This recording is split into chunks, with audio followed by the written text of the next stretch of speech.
This is Tech Help Oz, episode 6 for the 28th of April, 2015. My name is Benny, and I'm joined, as always, by our good friend Lenny. Say good day, Lenny. Hey, man. How you doing? Yeah, pretty good, mate. Oh, wow. What a week. It's been busy. We've had all sorts of stuff drop, haven't we? Yeah, we do. We even got some background music to play with us. Yeah, well, we did in the intro, but yeah, we'll have to work on that. We'll have to get some sort of pod-safe jazz in the background or something like that. Fun. Cool. Yeah, it's been a big week. There's a lot of different things happening at the moment. Oh, hold on. You know what? There we go. What's that? There we go. My computer's a bit delayed, unfortunately. So, yeah, a couple of big things happening at the moment. Biggest one for me personally would be Microsoft, actually. One of the new things that they were launching is the Microsoft tablet, the Surface 3. That's going to be very fantastic for us to, like, as a tablet fan and someone that doesn't like to have a bulky computer, I think the new tablet is going to be fantastic. So it's basically just for a lot of different people, seeing what you want out of a tablet. Are you going to be willing to sacrifice losing a laptop and replacing with a tablet that does not only a laptop, a desktop, and a tablet job? So it's interesting because they've actually made sure that the Surface 3 can do all that kind of things. With it being a tablet that's got it's ranging between 2 and 4 gigabytes of RAM. So I don't know about you, but that for a tablet is kind of spectacular. Yep. The other things are the processor is going to be a quad-core Intel processor, the Atom version. So it's not going to be the little normal ones that come with Intel, unfortunately. But we're going to see how they go with this one here. Other things like that, it's going to be. It looks fantastic. It looks like it's going to be very, very good for what it does. You can use it as a you can use it to mount on for 2 different screens. You can use it to play as a tablet and play as a keyboard.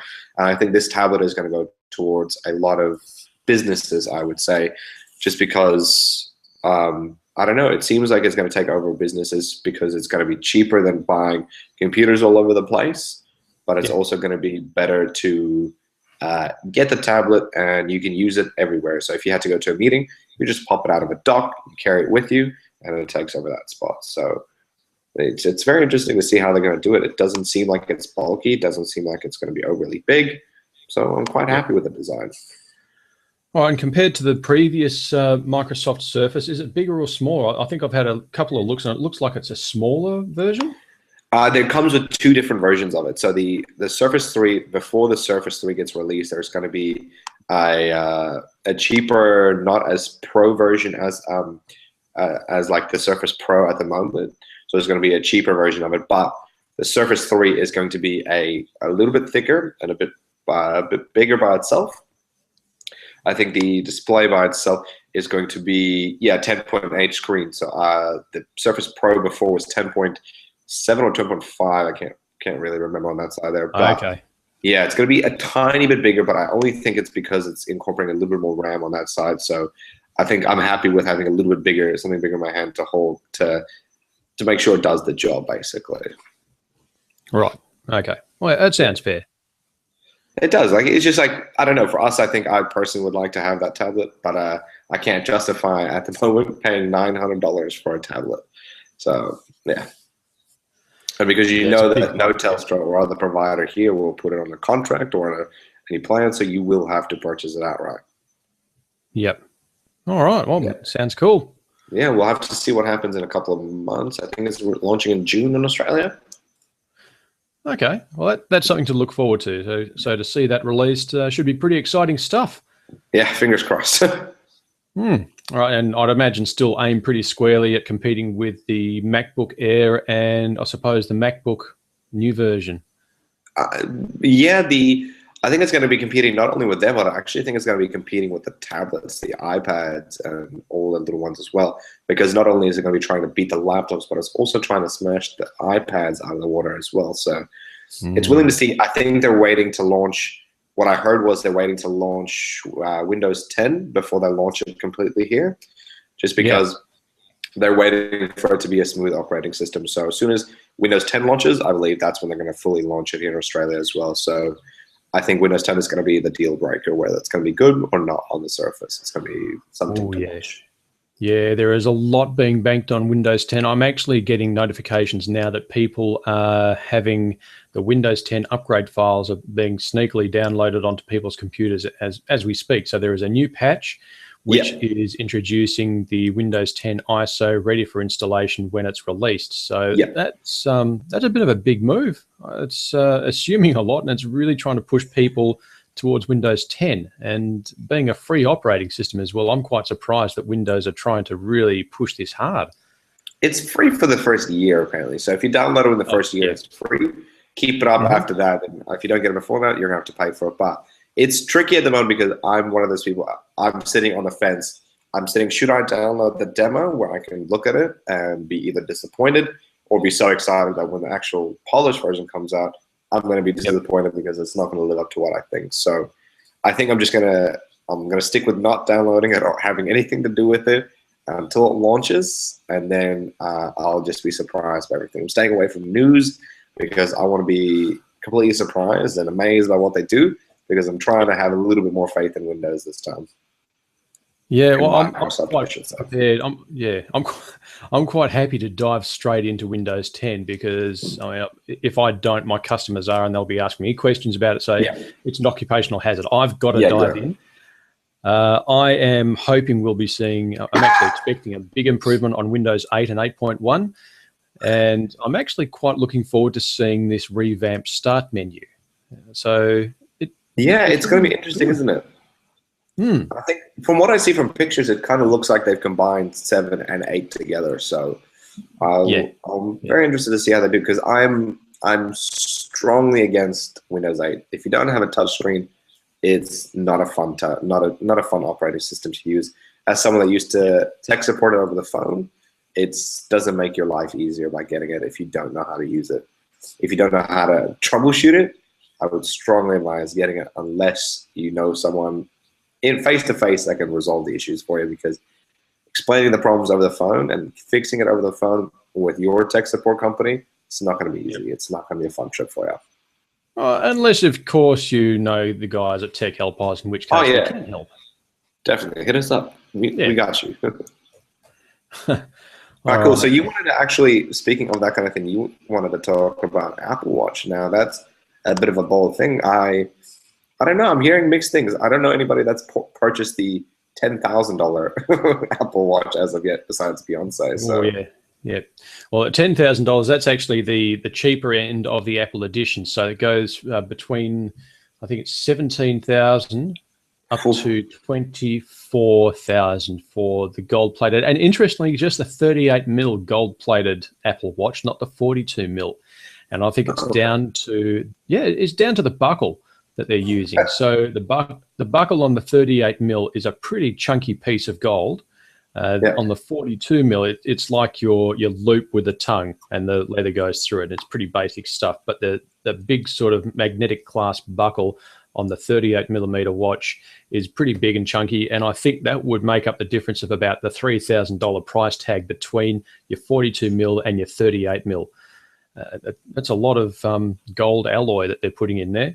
The Apple Watch, it is. It's a lot. So the Apple Watch, I was called into Channel 9 to do a bit of a talk about that, and that was an absolute ball. Absolutely loved it. That was awesome. I think we all watched that. We were happy to see that. Yeah, so that was a lot of fun, and we talked about the perceived shortage. So people, if you haven't ordered it as a pre-order, you're probably not going to see it for another 6 weeks. Some people are saying June, and some people are even saying Christmas. You're not going to see it until then. So if you haven't pre-ordered your watch, you're going to have to wait a while.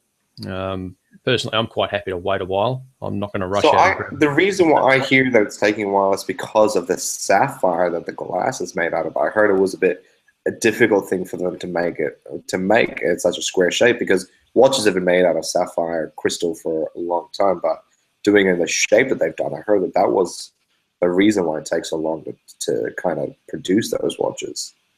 Or have we heard something different? It could be that the actual sapphire glass they're using, it could have something to do with the alloys. There's a million and one reasons floating around why the supply is not up there. I think it's just basically Apple hedging their bets and saying, we're going to only produce so much. We're going to produce what we know we can sell, and then we'll create that artificial shortage, which is going to create more demand, and it's just going to whip people into a bigger frenzy. And that's pretty much the way Apple's been operating from day one. They're all about generating frenzy. That is a very good point. I've kind of been thinking about it as well, because they did it with the 6, didn't they? When they launched it, they had a very large shortage about the 6s and the 6 Plus. And I don't know, now that I think about it, the Apple Watch has got a shortage. And I think when people know that they had something that they could have got, but now they can't, I think it's going to make them want it more, if that makes sense. Like, they're going to make sure to purchase a very expensive one to make that weight worth it.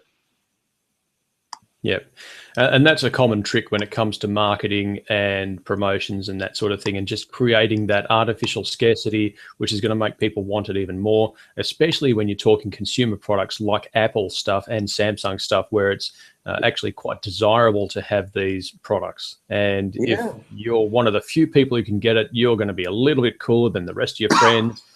And or you're going to look like a twat with a phone, with a watch. Well, that's when everyone's just jealous.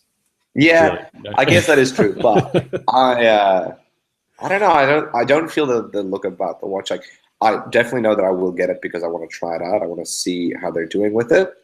But I could honestly say the look of the watch and what the operating software, the way that the operating software looks on the front, doesn't look appealing for someone that uses Android on a day-to-day basis. So yeah, it's crazy. And the amount of apps that you said that was available already. Yeah, well, we've got 3,500 apps already available for the Apple Watch, which is it's a great start. It's an awesome start a watch release. I'm not too sure what the deal was with the Google Wear and how they compared to their number of launch apps. But yeah, it's actually pretty exciting stuff. So as per usual, Apple, not the first, but they seem to be executing the whole thing pretty well. They're executing it a lot better. Yeah, but getting onto the competition, it looks like the LG watch, the Urbane edition, which is a bit of a fancy version of the LG 360, I believe it is. Which is a very nice looking watch. Oh, it looks great. It looks really nice. It's either got a nice copper finish or a nice gold type finish. Does it look nice because we're used to seeing round watches, do you think? And seeing a square watch like that from Apple, does it look a bit strange? Because I like a round watch. I think a watch will always be round for me. Do you think they keep with that aesthetic look, or what? I think there is a real reason why they've gone for a round watch, because typically your touch interfaces and working with technology, you're usually looking through a square window. Looking through a round interface, it's not only very different for the user. Can you imagine how hard it'd be to program for a round interface as well? Yeah, I guess that is a very, very good point. I guess the apps on it will be fine-tuned, or else it might not do so well, I guess. But I don't think LG is going to have 3,000 apps available day one. Well, they certainly won't be round. If they're 3,500 of them, there's not many of them that's going to be the right shape. But yeah, the LG Watch Urbane has arrived in the US Google store for $349, which is a fair bit less than the Apple Watch. So you can see how they're targeting their gear. Hopefully we won't have to wait too long until we see it in the Australian Google Play stores.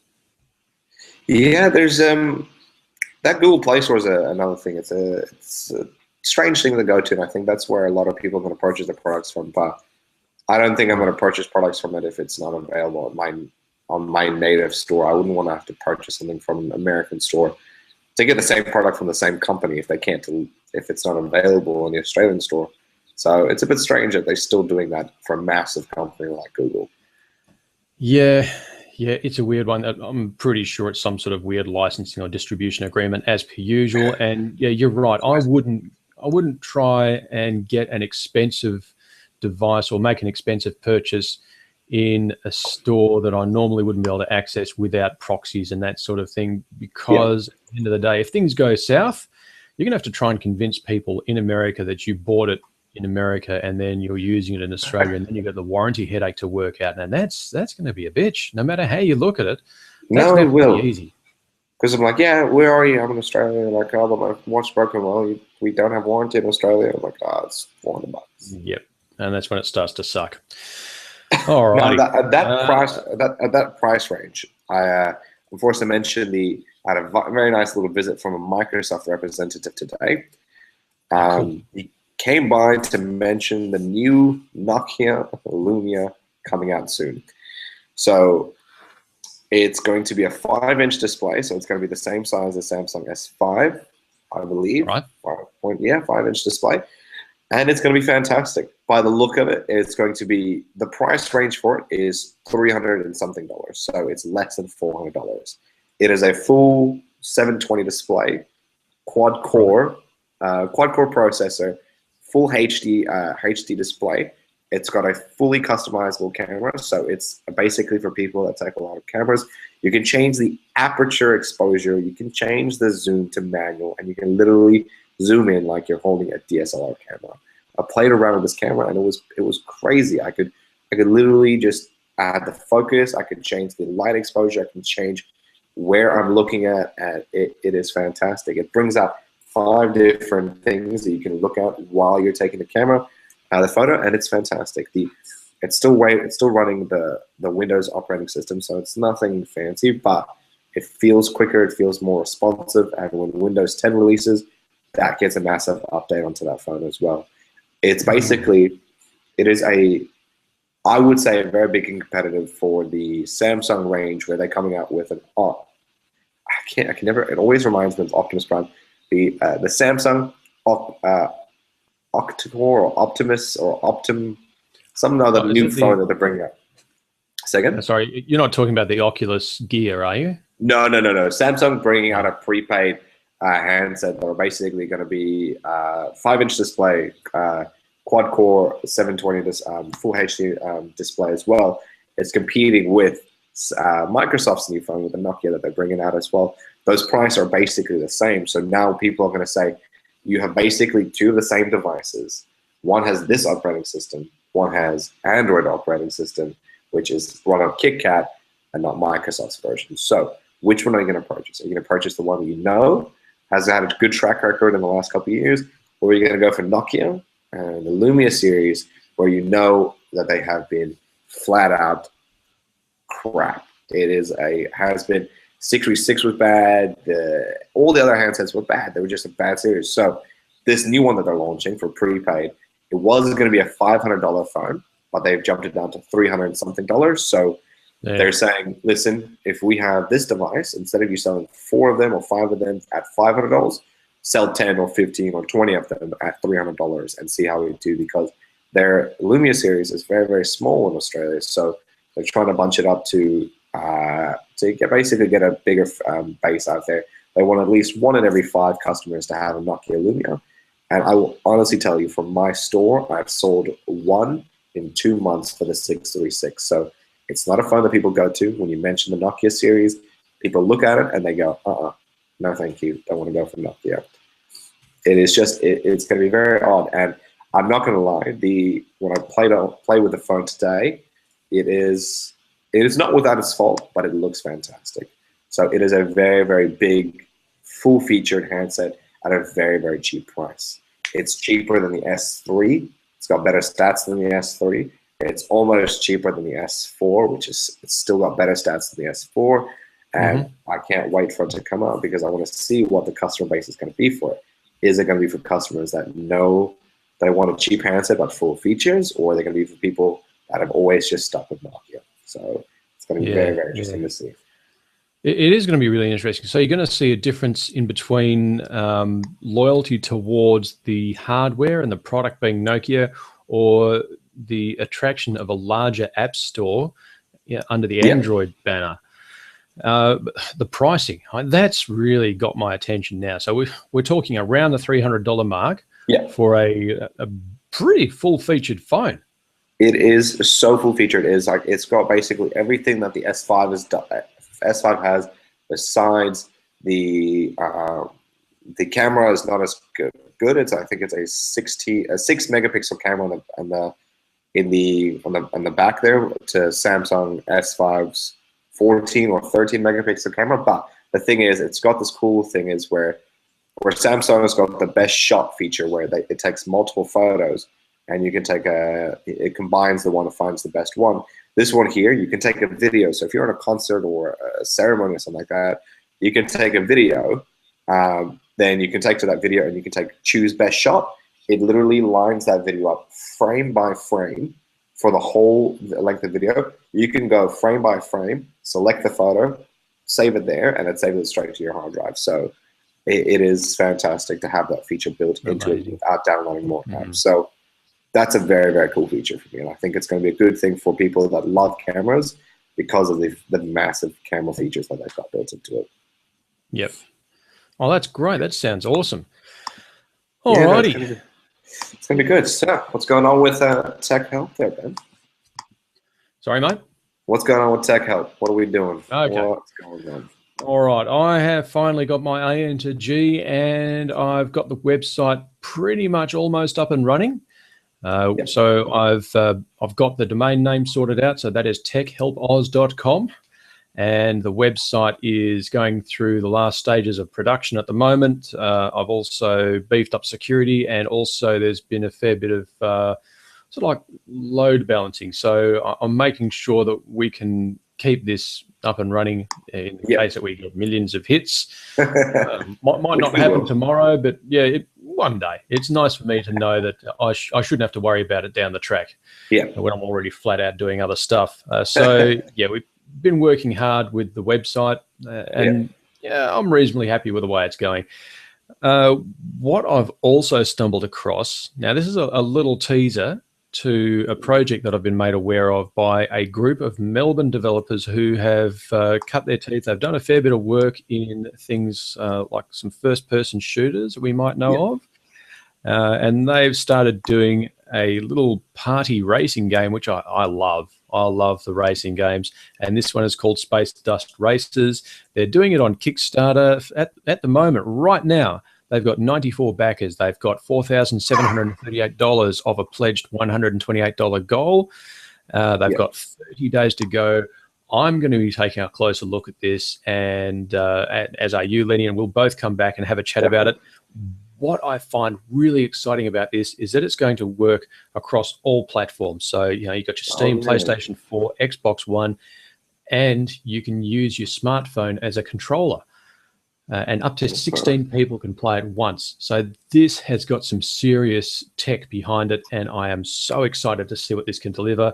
If we can get our hands on a pre-release demo or some way that we can actually play with it, I'm really looking forward to that. Yeah, but this is coming out of little old Melbourne, a small team of Aussie developers, and I think if they manage to get this funded and ready to go, they are going to deliver something amazing. I'm really looking forward to this. We're definitely have to go. We have to have some faith in it. We know their track record, so they're doing well.